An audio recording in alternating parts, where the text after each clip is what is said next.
నిద్రావస్థ అంశం క్రింద ఇచ్చిన సమాచారం నుండి ఈ క్రింది నిగమాలు గమనించవచ్చు. ఆత్మ నిర్విశేష ఉనికి కలిగి ఉన్నది.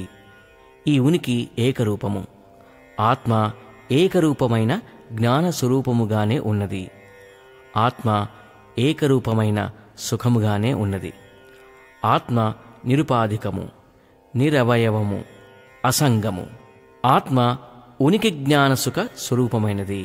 నిద్రలోని నేను సంపూర్ణ జ్ఞాన స్వరూపుడిని. ఆత్మ నిర్వికల్పము. ఆత్మ వలనే దేహేంద్రియ సంఘాత సహిత నేను, ఇతర ప్రపంచము ఉనికిలోకి వస్తున్నది. నిర్వికల్పము అనగా స్పందనరహిత స్థితి. ఆత్మ తనకు తానే ఆధారం. ఆత్మ చిన్మాత్రము అంటే వట్టి జ్ఞానము. సచ్చిదానంద స్వరూపమైనది ఆత్మ. నిద్రలో నేను 100% సచ్చిదానంద స్వరూపునిగా ఉన్నాను. మనోబుద్ధీంద్రియాలు నిద్రలో లేవు, కానీ నేనున్నాను. అంటే అవేవి నేను కాదు. అవి నేను కాకపోతే వాటి స్వభావ ధర్మాలేవి నాకు లేవు. గుణరహిత వట్టి ఉనికి జ్ఞాన స్వరూపుడిని నేను. జ్ఞానానాం జ్ఞానముత్తమం. నిద్ర నుండి స్వప్నము, అందుండి జాగ్రత్తవస్థల వరుస క్రమాన్ని గమనిద్దాం. నిద్రలో జాగ్రత్త దశలోని దుఃఖం ఏమాత్రం అనుభవంలో లేదు. ఇక్కడ వస్తు సృష్టి కూడా ఏదీ లేదు. మనోబుద్ధులు తమ ఉనికిని కోల్పోయి ఆత్మ ఉనికిలో లీనమైనాయి. సుఖంగా నిద్రించాను అనే జ్ఞానంతో పాటు ఒళ్ళు తెలియని నిద్ర పట్టింది, నాకేమీ తెలియలేదు అనే అజ్ఞానాన్ని కూడా తెలియజెప్పే జ్ఞానాజ్ఞానాలకతీతమైన సాక్షి రూపంలో ఆత్మయే ఉన్నది. ఈ ఆత్మ కూడా నిద్రలోని ఉనికి సుఖాలను తనలో కలుపుకొన్న కేవల జ్ఞానశక్తిగా మాత్రమే ఉన్నది. ఇచ్ఛాక్రియాశక్తులు జ్ఞానశక్తిలో అంతర్భూతంగా అణగి ఉన్నవి. నిద్ర నుండి స్వప్నంలోకి రాగానే మనస్సు ఉనికిలోకి వచ్చి మనస్సు కల్పించిన స్వప్న వస్తు సృష్టి ఉనికిలోకి వస్తున్నది. ఇది కూడా ఆత్మశక్తి వల్లనే. స్వప్న దశలో సుఖస్వప్నాల వల్ల కలిగే సుఖంతో పాటు దుఃఖ స్వప్నాల వల్ల కలిగే భయాందోళనలు ఉన్నట్లుగా అనిపిస్తున్నవి. సుఖంగాని దుఃఖంగాని మనం స్వప్నం నుండి మెలకువలోకి వచ్చిన తరువాతనే అనుభవంలోకి వచ్చిందని గమనిస్తున్నాము. సుఖదుఖాల గురించి స్వప్నానుభవ ప్రభావం జాగ్రత్త దశలోనే అనుభవిస్తాము. కాబట్టి స్వప్నంలో కూడా సుఖదుఖ ద్వంద్వాలు లేవనే భావించాలి. ఏది ఏమైనా నిద్రలోని దుఃఖరహిత ఏకసుఖ నిర్ద్వంద్వ స్థితి స్వప్నంలో సుఖదుఖ భయాందోళనాది ద్వంద్వాలుగా పరిణమిస్తున్నది. స్వప్నంలో కర్మేంద్రియాలు పనిచేయటం లేదు. మనసు అవశంగా పనిచేస్తున్నది కాబట్టి ఇచ్ఛాశక్తి కూడా దానికి లేదు. స్వప్నాలు ఇలాగే మనస్సు కోరిన విధంగా రావాలనే నిర్బంధం లేదు కదా. జాగ్రత్తలో ఉన్న నేను స్వప్న వస్తువులను చూడజాలదు. స్వప్నంలో ఉన్న నేను జాగ్రత్త వస్తువులను చూడజాలదు. జాగ్రత్త స్వప్నాలలో నేనను జ్ఞానము అంతఃకరణానికి సంబంధించినది. అంతఃకరణం కూడా జాగ్రత్త స్వప్నాలలో సమానంగా లేదు. జాగ్రత్త దశలోని బుద్ధి, స్మృతులు స్వప్నంలో లేవు. వీటిని గమనించే సాక్షి అంటే ఆత్మ 3 అవస్థల్లోనూ కామన్గా ఒక్కటై ఉండటం తప్ప ఏ అవస్థకు మరి ఒక అవస్థతో సంబంధం లేదు. 3 అవస్థలు స్వతంత్ర ప్రతిపత్తి గలవి. నిద్రలో అంతఃకరణ అసలే లేదు.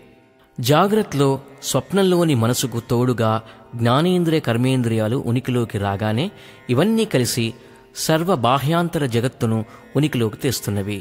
నిద్రలో ఉన్న ఒకే జ్ఞానశక్తి సూక్ష్మస్థూల దేహాల స్ఫురణ కలిగిన జాగ్రత్తలో ఇచ్ఛాక్రియాశక్తులుగా వికసించిన దశలోకి వచ్చి పనిచేస్తున్నవి. అందువల్ల శరీరాంతర్గత బాహ్య జగత్తులు సంపూర్ణంగా జాగ్రత్తలో దృగ్గోచరమవుతున్నవి. 3 అవస్థల్లో ద్రష్ట అంటే సాక్షి అయినవాడు ఆత్మయే. చూచువాడు గమనించువాడైన ద్రష్ట ఎల్లప్పుడూ చైతన్య స్వరూపుడు. అవస్థలు సాక్షికి దృశ్యములుగాన జడములు. జాగ్రత్ స్వప్న సుషిప్తానాం సాక్షిభూత్యై నమో నమః. నిద్రలోని అభంగము, ఏకము అయిన ఉనికి జ్ఞాన సుఖాలు స్వప్నంలో కొంతమేరకు వికృతిని పొంది కొంత భేదంతో మనసుగా అది సృష్టిస్తున్న స్వప్న వస్తువులుగా కనిపిస్తున్నవి. జాగ్రత్తలో అవి సంపూర్ణ వ్యాపకత్వం పొంది శరీరంలోని జగత్తులోని అనేక నామరూప భేదాలతో కనిపిస్తున్నవి. అంతర్బాహ్య జగత్తంతా జాగ్రత్తలో సంపూర్ణంగా ప్రతీతమవుతున్నది, కానీ నిద్రలో లేదు. నిద్రలో ఉన్నది ఒక్క జ్ఞాన స్వరూపమైన ఆత్మయే. ఆత్మ నుండియే మనో జాగ్రత్త జగత్తులు ఉద్భవిస్తున్నాయన్న మాటే కదా. స్వప్నంలో జాగ్రత్త జగత్తు బొత్తిగా లేదు. నిద్రలో జాగ్రత్త స్వప్నములు గాని ఆ అవస్థలు చూపే జగత్తు గాని పూర్తిగా లేదు. అందువల్ల ఈ 3 అవస్థల్లో మినహాగా జగత్తెక్కడా ప్రత్యేకించి లేదు. ఇక ప్రత్యేకంగా జగత్తును సృష్టించిన భగవంతుడెవరు? ఎక్కడ ఉనికి అతనికి? పరమార్థ బ్రహ్మము సృష్టి స్థితి లయ కర్మఫల ప్రధానాది క్రియలు లేని అక్రియా పదార్థమని వివేక చూడామణిలో వివరించారు. నిద్రలో నేను సుఖంగా నిద్రించితిని అనుమాట మెలకువలోకి వచ్చిన తరువాత నోటితో అన్నా అది నిద్రలో మాత్రమే ఆ అనుభవము సంభవము. మెలకువలో బ్రహ్మానుభవం పొందినవాడు ఆ మాట అనజాలడు. ఇట్లనుట నేను వేరు సుఖము వేరు అని చెప్పుట అగును. ఇతనికి నిద్రలో వలె ఆనందము అనుభవము వేరు అనుట చెల్లదు.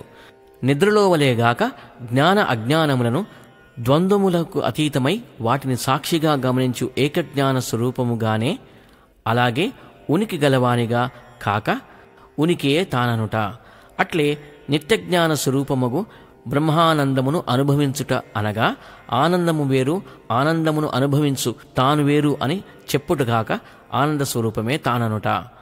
వేరుగా చెప్పుట వలన తాను వేరు ఉనికి జ్ఞాన సుఖాలు వేరు అను అర్థము వచ్చును. మెలకువలో బ్రహ్మానుభవము గలవానికి నిద్రలో వలె ఇట్లు ద్వంద్వములు ఉండజాలవు. ఇతని ఏకత్వమునకు భంగము వాటిల్ను. ఇక్కడ నిద్రలో వలె అజ్ఞానమను మాటే చెల్లదు. నేను ఉనికిలో ఉన్నానని గుర్తించడానికి, ఉనికిని అనుభవించటానికి, ఇది సుఖమని గుర్తించటానికి, సుఖాన్ని అనుభవించటానికి జ్ఞానం తప్ప శరీరేంద్రియ సంఘాతం అవసరం లేదని, ఈ జ్ఞానానికి కూడా శరీరేంద్రియ సంఘాత ఉపాధి అవసరం ఉండదని మనకు నిద్రలో తెలుస్తున్నది. అంటే ఉనికి జ్ఞాన సుఖాలు శరీరేంద్రియ సంఘాతం లేకపోయినా ఉండేవే. అందుకే ఇవి శుద్ధ ఉనికి జ్ఞాన సుఖాలు లేదా నిజమైనవి. శరీరం లేకపోయినా నిలకడగా ఎప్పటికీ ఉండేవి, శాశ్వతమైనవి. ఇక్కడి ఆ నేను దుఃఖ సమిశ్రితం గాని వ్యక్తి వస్తు గుణ జగన్నిరపేక్షమైనది. జగత్తున్నా లేకపోయినా శాశ్వత ఉనికి సుఖాలు గలవాడు బ్రహ్మమని, జగన్నిరపేక్షమని నిర్వచించాం కదా. ఇప్పుడు నిద్రలో ఉన్న నేను బ్రహ్మము తప్ప ఎవరు కాగలరు? నిద్రావస్థలో మనకున్న లక్షణాలుగా మనం నిగమనం చేసిన 9 అంశాలు బ్రహ్మం యొక్క స్వరూప లక్షణాలుగా మనం గమనించవచ్చు. అవే లక్షణములు గల ఆత్మయే బ్రహ్మమని తేలుతున్నది. సారాంశంగా గాఢ నిద్రలో ఎవరికీ ఏ మినహాయింపులు లేకుండా మనమంతా ఆత్మస్వరూపమే అయినా బ్రహ్మముగానే, అంటే 100% జ్ఞానస్వరూపంగానే ఉన్నాము. జీవో బ్రహ్మైవ నా పరహ, జీవుడే శివుడు, ఇతరమేదీ కాడు. అంతఃకరణ స్వప్నంలో పాక్షికంగా, జాగ్రత్తలో పూర్ణంగా సత్ వివేకం చేయగలదిగా ఉన్నది.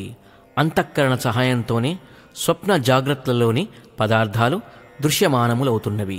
స్వప్న దృశ్యాలను విశ్లేషించి మనస్తత్వ శాస్త్రజ్ఞులు వాటి వెనకాల గల కారణాలను అన్వేషించి మానసిక రోగులకు ఆరోగ్యం కలిగించటానికి ప్రయత్నిస్తున్నారు.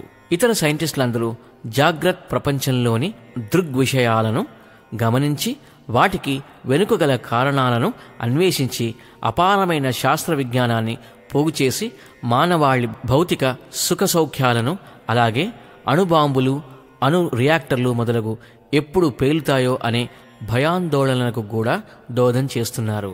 వారు జగత్ పదార్థాలు ధర్మాలు, అవి ఒక పదార్థం మరొక పదార్థంతో మిళితమైనప్పుడు వాటి స్వభావాలు ఎలా మారుతాయి మొదలగు దృగ్విషయాలను గమనించి జగత్తుది, జగత్తులోని పదార్థాలది మౌలిక స్వభావం డైనమికల్ ఈక్విలిబ్రియం అని కనుగొన్నారు.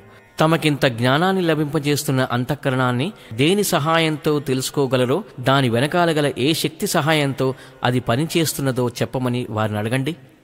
అది మా పని కాదు, తత్వశాస్త్రజ్ఞులను అడగండి అని కప్పదాటు వేస్తారు. అంతఃకరణమును ఉపయోగిస్తేనే వారి పనులు సాగుతాయి. అది లేకపోతే పని సాగదు. ఇక వారు అంతఃకరణ పట్టు నుండి ఎలా ముక్తులవుతారు? సైంటిస్టులు జగత్తును, అందులోని వస్తువులకు సంబంధించిన దృగ్విషయాలను పరిశీలించి పదార్థ ధర్మాలను, అవి ఇతర పదార్థాలతో కలిసినప్పుడు ఏ విధంగా ప్రవర్తిస్తాయనే వాటి స్వభావాలను పరిశోధించటంతో సరిపెట్టుకుంటారు. తత్వశాస్త్రం అన్నింటి వెనకాల గల పరమార్థ స్వరూపాన్ని పరిశోధిస్తుంది.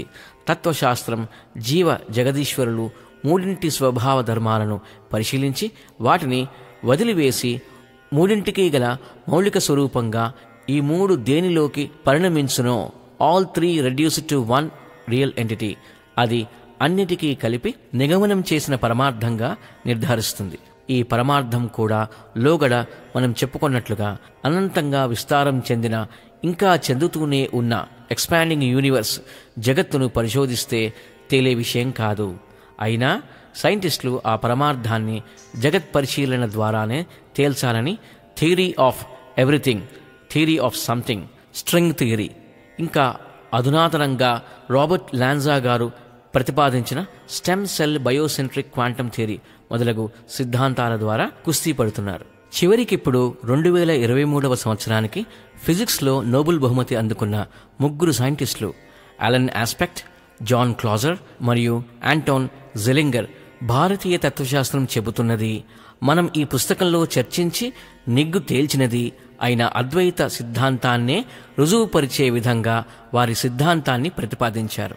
వారి ముఖ్య ప్రతిపాదనలు: జగత్తు మిథ్యాస్వరూపమైనది, రెండవది చూడబడేదంతా దృశ్యం, అబ్జర్వ్డ్ ఫెనామినా, చూసేవాడి మీద ఆధారపడి ఉంటుంది, ద్రష్ట అంటే అబ్జర్వర్, దృష్టి సృష్టివాదం లేదా యద్దృశ్యం తన్నశ్యం, ఈ రెండిటి పర్యవసానాలుగా మిగతా అద్వైత శాస్త్ర నిగమాలన్నీ వరుసగా అనుసరించి వస్తాయి.